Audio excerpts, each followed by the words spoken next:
সামনেই আসছে সরস্বতী পুজো। তো সরস্বতী পুজোতে জামদানি বা হ্যান্ডলুম যে শাড়িগুলো হয় সেগুলোই পরার জন্য বেস্ট। কারণ এরকম ধরনের শাড়িগুলো ইজি টু ওয়্যার হয়। যারা বিগিনার হয় তাদের জন্য, মানে নতুন নতুন অবভিয়াসলি শাড়ি পরা শিখছে এই রকমরাই বেশি শাড়ি পরে সরস্বতী পুজোর দিন। তো তাদের জন্য খুবই ভালো এরকম ধরনের ফ্যাব্রিকের শাড়িগুলো, কারণ এগুলো খুব তাড়াতাড়ি পরে নেওয়া যায় আর খুব ভালোভাবে ম্যানেজও করা যায়। যেহেতু এরকম ধরনের ফ্যাব্রিকের শাড়িগুলো অনেকটাই বেশি সফট হয়, তো সেই জন্য যখনই পেটের কাছে পিন লাগাবেন না, পিনের মধ্যে এক টুকরো কাগজ অবশ্যই দেবেন। এতে যে শাড়ির ড্যামেজ হয়ে যায় পিন লেগে, সেটার সম্ভাবনা অনেকটাই কম থাকে। আর তারপর আমি বানিয়ে নিয়েছি এখানে সামনের দিকের কুচি।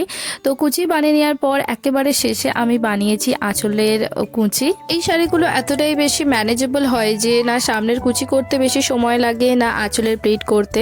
তাই এবছর সরস্বতী পুজোতে এরকম হালকা ফুলকা হ্যান্ডলুম শাড়ি দিয়ে একটা সিম্পল লুক ট্রাই করুন।